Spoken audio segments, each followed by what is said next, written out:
नमस्कार। आज की इस चर्चा में हम जीव विज्ञान के एक बहुत ही रोचक बल्कि कहें तो रहस्यमयी कोने में झांक रहे हैं। हम बात करेंगे कुछ ऐसे बायोलॉजिकल एजेंट्स की जिन्हें विटेकर साहब के 5 किंगडम क्लासिफिकेशन में कोई जगह ही नहीं मिली। बिल्कुल। ये वो मेहमान है जो क्लासिफिकेशन की जो मुख्य धारा है उससे बाहर रह गए। वायरसेस, वायरॉइड्स, प्रायन्स और हाँ, लाइकेंस भी। अच्छा। ये बाहर क्यों हैं? इनकी ऐसी क्या खासियतें हैं जो इन्हें इतना अलग बनाती हैं? आज हम इन्हीं इन्हीं गुत्थियों को सुलझाने की कोशिश करेंगे जो हमारे पास स्रोत हैं उनके आधार पर। हाँ, जरा सोचिए ना, हम सब कभी ना कभी सर्दी, जुकाम या फ्लू की चपेट में तो आई ही हैं। बिल्कुल। ये तकलीफें वायरसेस की ही तो देन है। पर आखिर ये है क्या चीज? क्या ये जीवित है? अजीब सवाल है ना? हाँ, सवाल तो है। चलिए, इसी बुनियादी सवाल से अपनी आज की ये गहरी पड़ताल शुरू करते हैं। तो सबसे पहले वायरसेस। शोध बताते हैं कि इन्हें पूरी तरह से जीवित यानी ट्रूली लिविंग नहीं माना जाता। ये बात थोड़ी चौंकाने वाली है क्योंकि ये बीमारियां फैलाते हैं, अपनी संख्या बढ़ाते हैं। ये तो जीवित होने के लक्षण लगते हैं, है ना? हाँ, यहीं पर विज्ञान की एक दिलचस्प पहेली सामने आती है। देखिए, वायरसेस असल में नॉन सेलुलर ऑर्गेनिजम्स हैं। नॉन सेल्यूलर मतलब कोशिका नहीं होती इनमें? नहीं, बिल्कुल नहीं, कोई कोशिका जैसी बनावट नहीं। जब ये किसी जीवित कोशिका लिविंग सेल के बाहर होते हैं तो बिल्कुल बेजान कणों की तरह पड़े रहते हैं, एक इनर्ट क्रिस्टलाइन स्ट्रक्चर की शक्ल में। क्रिस्टल जैसे, जैसे नमक या चीनी। हाँ, बिल्कुल। इन्हें क्रिस्टल बना के रखा जा सकता है, लेकिन जैसे ही ये किसी योग्य मेजबान कोशिका होस्ट सेल के संपर्क में आते हैं और उसमें घुस जाते हैं तो मनो जिंदा उठते हैं। अच्छा। ये फौरन उस कोशिका की पूरी मशीनरी पर कब्जा कर लेते हैं और उसे मजबूर करते हैं कि वो वायरस के लिए काम करे। मतलब वायरस की और कॉपीज बनाएं। सही। हम्म। और अंत में ये उस होस्ट सेल को नष्ट कर देते हैं और जो नई बनी वायरस कॉपीज हैं वो बाहर निकलकर दूसरी कोशिकाओं पर हमला बोल देती हैं। अच्छा, तो मतलब बाहर निष्क्रिय, अंदर सक्रिय। कोशिका के बिना इनका अपना कोई वजूद नहीं। ये पूरी तरह से मेजबान पर निर्भर है। बिल्कुल सही पकड़ा आपने। इसीलिए इन्हें ऑब्लिगेट पैरासाइट्स कहा जाता है। Obligate parasite. हाँ, ऑब्लिगेट यानी अनिवार्य रूप से परजीवी। हम्म। ये केवल और केवल होस्ट सेल के अंदर ही अपनी संख्या बढ़ा सकते हैं, बाहर ये बिल्कुल निष्क्रिय हैं। तो ये जीवन और निर्जीव के बीच की एक कड़ी जैसे हुए, जो स्थापित परिभाषाओं को चुनौती देते हैं। एकदम। वाकई दिलचस्प। अच्छा, तो इनकी खोज की कहानी भी बड़ी रोचक होगी। यहाँ कुछ वैज्ञानिकों के नाम दिख रहे हैं। डिमिट्री आइवानोव्स्की। हाँ, कहानी शुरू होती है 1892 में डिमिट्री इवानोव्स्की से। वो तंबाकू वाले रोग। हाँ, और उन्होंने पाया कि इस बीमारी को फैलाने वाले जो कारक माइक्रोब्स हैं, राइट। वो इतने छोटे हैं कि वो बैक्टीरिया प्रूफ फिल्टर से भी पार निकल जाते हैं। अरे उस समय तो बैक्टीरिया ही सबसे छोटे माने जाते था ना, बिल्कुल। तो ये उनसे भी छोटे निकले। तो फिर आगे क्या हुआ? इसके बाद 1898 में एमडब्ल्यू बेजेरिंग ने इसी प्रयोग को आगे बढ़ाया। उन्होंने संक्रमित तंबाकू के पौधे का रस निकाला, मतलब एक्सट्रैक्ट, हाँ हाँ। और उसे स्वस्थ पौधे पर लगाया तो वो पौधा भी बीमार हो गया। अच्छा। इससे उन्होंने निष्कर्ष निकाला कि ये कोई तरल पदार्थ है जिसमें संक्रमण फैलाने की क्षमता है, और उन्होंने इसे एक नाम दिया, कॉन्टेजियम वीवम फ्लूइडम। Contagium वीवम fluidum. क्या भारी भरकम नाम है। इसका मतलब क्या हुआ? इसका मतलब है इन्फेक्शियस लिविंग फ्लूइड, यानी संक्रामक जीवित तरल। उन्होंने ये महसूस किया कि ये कोई साधारण बैक्टीरिया या जहर नहीं, कुछ और ही है। और फिर इन्हें क्रिस्टल के रूप में देखने वाला कौन था? वो भी नाम है शायद, स्टैनली। हाँ, WM स्टैनले। उन्होंने 1935 में ये कर दिखाया। उन्होंने साबित किया कि वायरसेस को क्रिस्टलाइज किया जा सकता है। क्रिस्टलाइज? जी हाँ, और ये क्रिस्टल्स मुख्य रूप से प्रोटीन्स के बने होते हैं। ये एक बहुत बड़ी उपलब्धि थी क्योंकि इससे पता चला कि ये कण निर्जीव चीजों की तरह क्रिस्टल भी बन सकते हैं, फिर भी संक्रमण फैलाते हैं। आइवानोव्स्की, बेजेरिंग, स्टैनली। तो इन तीनों का काम वायरस विज्ञान की नींव है। याद रखने के लिए शायद सोच सकते हैं IBS। आइवानोव्स्की ने बैक्टीरिया प्रूफ फिल्टर टेस्ट किया, बेजेरिंग ने कहा इन्फेक्शियस फ्लूइड, कंटेजियम विवम फ्लूइडम, और स्टैनली ने क्रिस्टलाइज किया। खैर, जैसे भी याद रहे। बढ़िया तरीका है। तो यहाँ ये समझना जरूरी है कि इन्हें जीवित क्यों नहीं मानते। सेलुलर स्ट्रक्चर नहीं है, होस्ट के बाहर निष्क्रिय हैं, और बेजेरिंग का कॉन्सेप्ट, स्टैनली का क्रिस्टलीकरण, ये सब पॉइंट जरूरी हैं। अब अगर इनके स्ट्रक्चर यानी इनकी बनावट की बात करें, स्रोत में टोबैको मोज़ाइक वायरस, TMV और बैक्टीरियोफेज के चित्र भी दिख रहे हैं। हाँ, TMV तो एक रॉड जैसा है और बैक्टीरियोफेज कुछ स्पाइडर जैसा या लैंडर जैसा। ये असल में दिखते कैसे हैं? देखिए बाहरी रूप तो अलग-अलग हो सकता है, पर जो बुनियादी संरचना है वो मिलती-जुलती होती है। हर वायरस में एक प्रोटीन कोट होता है। Protein coat? हाँ, जिसे कैप्सिड कहते हैं। ये कैप्सिड एक तरह का खोल है, सुरक्षा कवच, जो अंदर मौजूद न्यूक्लिक एसिड की रक्षा करता है। अच्छा। और ये कैप्सिड खुद छोटी-छोटी इकाइयों मतलब सब यूनिट्स से मिलकर बना होता है, जिन्हें कैप्सोमर्स कहते हैं। ओके, कैप्सोमर्स मिलकर कैप्सिड बनाते हैं। और इनकी अरेंजमेंट, आपने TMV और बैक्टीरियोफेज का जिक्र किया। हाँ, कैप्सोमेर्स की व्यवस्था अलग-अलग वायरस में अलग हो सकती है। ये हेलिकल हो सकती है, मतलब कुंडलीदार जैसा TMV में होता है। रॉड जैसा। हाँ, या फिर पॉलीहेड्रल ज्योमेट्रिक फॉर्म्स में, मतलब बहुफलकीय ज्यामितीय आकार में, जैसा बैक्टीरियोफेज के हेड में होता है। यही व्यवस्था वायरस को उसका खास आकार देती है। और इस कवच के अंदर क्या है? आपने कहा न्यूक्लिक एसिड। क्या ये हमेशा DNA ही होता है, जैसे हमारी कोशिकाओं में होता है? नहीं, और यही वायरस की एक और खास बात है। वायरस में जो जेनेटिक मटेरियल होता है, वो या तो RNA होता है या DNA। या तो RNA या DNA। हाँ, लेकिन कभी भी दोनों एक साथ नहीं होते।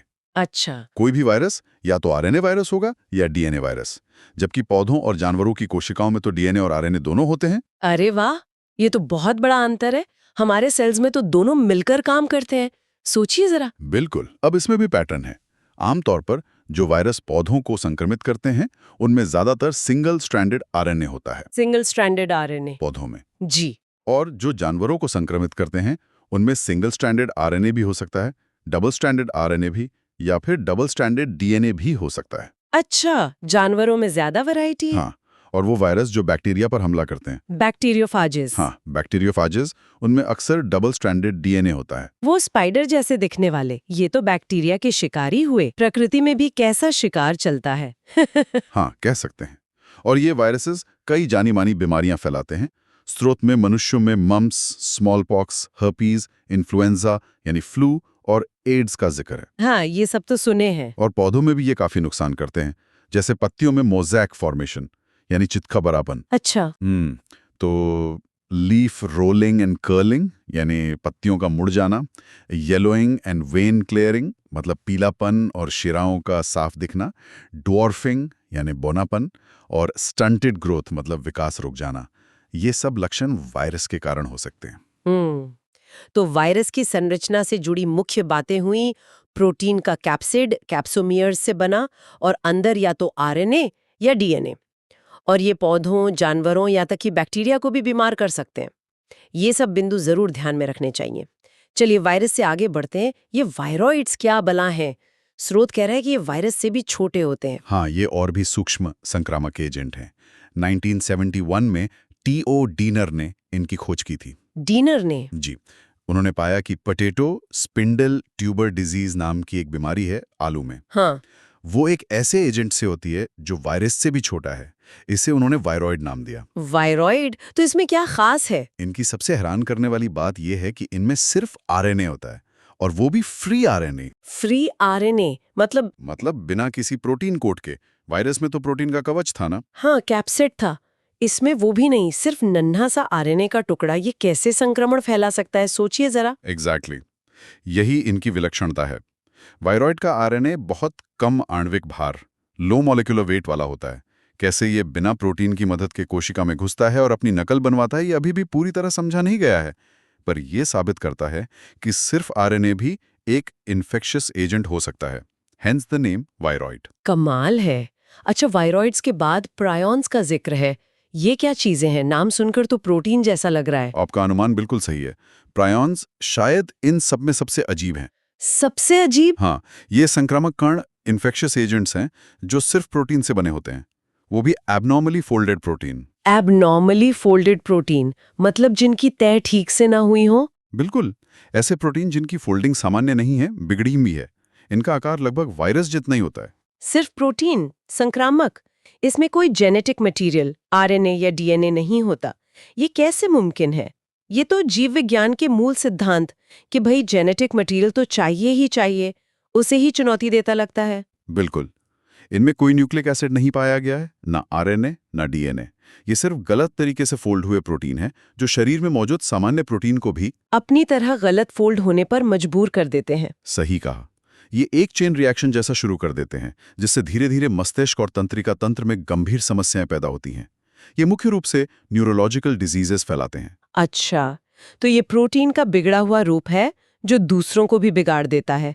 इसके उदाहरण क्या हैं? कोई बीमारी? हाँ, स्रोत में पशुओं में होने वाली एक बीमारी बोवाइन स्पंजीफॉर्म एन्सेफेलोपैथी BSE का जिक्र है, BSE, जिसे आम भाषा में मैड काउ डिजीज कहा जाता है। Mad cow disease. हाँ, ये नाम तो सुना है। तो ये प्रायॉन्स के कारण होता है? जी, और इंसानों में भी इसी तरह की एक बीमारी होती है, क्रूट्सफेल्ट-याकब डिजीज CJD।